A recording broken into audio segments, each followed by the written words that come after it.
তিতলি সবাইকে সত্যিটা বলে দেবে বলে প্রতিজ্ঞা করলো। তিতলি তার বাবার সামনে, তার মায়ের সামনে, পরিবারের সামনে বলে দিল, আমি সমস্ত সত্যিটা ওই মানে ঠাকুমণির সঙ্গে বলে দেবো। তাহলে কি এমন ঘটলো পরবর্তী পর্বে? অবশ্যই চোখ রাখো পুরো বিষয়টাতে। তো আজকের পর্বে শুধু তোমারই জন্য আজকের পর্বে ধারাবাহিকে আমরা দেখতে পাচ্ছি যে প্রথমে কিন্তু রাহি রাহি প্রচণ্ড রকমের উত্তেজনার বশবর্তী হয়ে সে মন্দিরে গিয়েছিল। মন্দিরে ঠাকুরের সামনে বসে প্রতিজ্ঞা করতে লাগলো, আমাকে এই পরিস্থিতি থেকে উদ্ধার করে। এমন সময় সেখানে রাহুল চলে আসলো এবং রাহুল এবং রাহির মধ্যে বিভিন্ন রকমের বিতর্ক বেঁধে গেল। রাহুল বারবার জিজ্ঞেস করতে লাগলো, তুমি কেন করলে সবগুলো? কিসের জন্য করলে? কোন কাজের জন্য করলে? তুমি কি এত বড় দায়িত্ব সামলাতে পারবে? তুমি আমাকে বলো, তুমি কেন আমাকে কোনো জানিয়ে তুমি এত বড় সিদ্ধান্ত নিলে? এই বলে রাহুল তার উপরে চোটপাট করতে লাগে, প্রচণ্ড চিৎকার করে করে তার উপরে কথা বলতে শুরু করে দেয়। রাহি তখন সেখান থেকে কথার উত্তর না দিয়ে চলে যাওয়ার জন্য রওনা হয়েছে যখন, তখন রাহুল তার হাতটা চেপে ধরে এবং বলে, তোমাকে উত্তর না দিয়ে কোনো জায়গায় যেতে দেবো না, তোমাকে উত্তর দিতে হবে। তখন রাহি প্রচণ্ড উত্তেজিত হয়ে ওঠে এবং বলতে লাগে, না, আমি যে ডিসিশনটা নিয়েছি সেটা আমি এই সম্পর্কের বশবর্তী হয়ে নিয়েছি, এটাতে আমাদের দুজনেরই ভালো ছিল।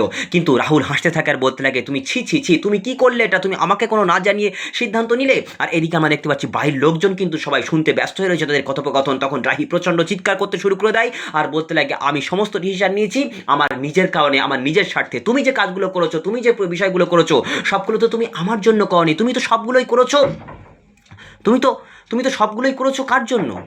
তুমি সবগুলোই করেছো এই পরিবারের জন্য, আমার জন্য তো তুমি কিছু করনি। তখন সেখানে রাহুল চিৎকার করতে লাগে, বিভিন্ন রকমের চোটপাট করতে লাগে, রাহিকে বিভিন্ন রকমভাবে মানে প্রহার করতে শুরু করে দেয়। আর অন্যদিকে আমরা দেখতে পাচ্ছি যে ওদিকে তিতলিকে বাড়ি নিয়ে যাচ্ছে এবং তিতলির মা তাকে যা নয় তাই করে বলছে। ওই সংসারটাকে, ওই ফ্যামিলিটাকে শেষ করে দেওয়ার জন্য ওই তিতলি ওখানে গিয়েছিল এই বলে তার বাবার সঙ্গে সমস্ত কথোপকথন করতে শুরু করে দেয়। তিতলি একেবারে কি বলবো, জ্বলন্ত চোখে তার মা, বাবা এবং পরিবারের লোকজনকে দেখতে শুরু করে দেয়। আর এদিকে তখন তিতলির বাবা প্রচণ্ড রেগে যায় আর তিতলির গায়ে ঠাস করে একটা চড় মারে, বলতে লাগে, আমাকে তোর মানে আমার মেয়ে বলে পরিচয় দিতে, তোকে আমার মেয়ে বলে পরিচয় দিতে আমার ঘৃণা হয়, আমার ঘৃণা হয়। তখন সেখানে তিতলি প্রচণ্ড রেগে যায় আর বলতে লাগে, না না না, আমি আমি আমার সেরাটা আমি দিয়ে দেবো। ওই ওই শ্বশুর বাড়িটা তো আমার বাড়ি হওয়ার কথা ছিল, আমার শ্বশুর বাড়ি হওয়ার কথা ছিল, সেখানে কেন রাহি চলে যাব? তোমার বড় মেয়ে সব কিছুতেই ঠিক আছে, ওই বড়দি সব কিছুতে ঠিক ছিল বলেই আজকে সে ওখানে চলে গেছে আর আমি সেখান থেকে চলে এসেছি ওই শ্বশুরবাড়ি।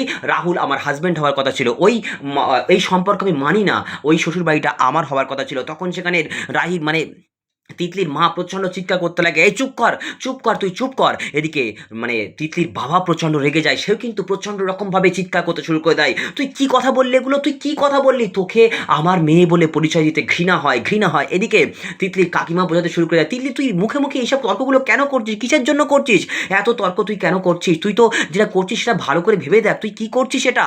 এদিকে তখন তিতলির মা প্রচণ্ড কান্না ভেঙে পড়ে, কেন মতে তোর মতো সন্তানকে আমি জন্ম দিয়েছিলাম, কেন মতে সন্তানকে জন্ম দিয়েছিলাম।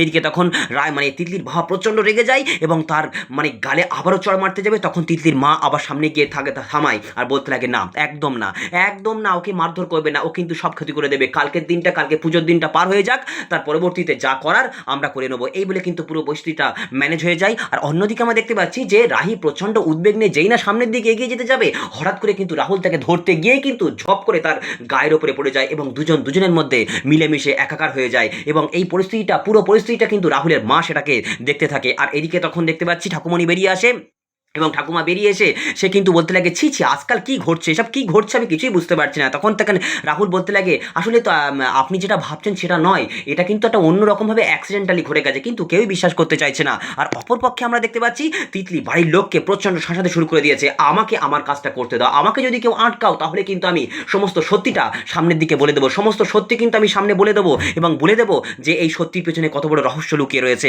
আর এদিকে তখন দেখতে পাচ্ছি যে রাহুলের মা প্রচণ্ড রকমভাবে খেপে গেছে আর বলতে লাগে, ছি ছি ছি, এই বইয়ের পাল্লায় পড়ে আমার ছেলেটা একেবারে শেষ হয়ে গেল, এই মেয়েটার পাল্লায় পড়ে। বৌমা, তুমি তো একটা মেয়ে, তাহলে তুমি কেন এত বড় একটা কাজ করলে? এরকম একটা লজ্জা শরমের মাথা খেয়ে তুমি এরকম একটা কাজ করলে? ছি ছি ছি ছি ছি। এদিকে তখন দেখতে পাচ্ছি যে ঠাকুমণিও কিন্তু একই রকম কথা বলতে শুরু করে দেয় এবং সবাই রাহিকে প্রচণ্ড রকমভাবে প্রহার করতে শুরু করে দেয়, প্রচণ্ড রকমভাবে বকাবকি করতে শুরু করে দেয়। এবং রাহি তখন কি করবে সে কিন্তু কিছু বুঝতে পারছে না, সে প্রচণ্ড রকমভাবে কিন্তু মানে মনের মানে ভাবনার জগতে হারিয়ে গিয়েছে। তো এর পরবর্তীতে কি এমন ঘটতে পারে বলে মনে হয়? রাহি কি পারবে তার সমস্ত জীবন সংগ্রামে সামনের দিকে এগিয়ে যেতে? এবং রাহুল কি রাহির পাশাপাশি আসতে পারবে? দুজনের ভালোবাসা কি মিলেমিশে একাকার হবে? কি এমন ঘটতে পারে বলে তোমাদের মনে হয়? অবশ্যই কমেন্টে জানিও।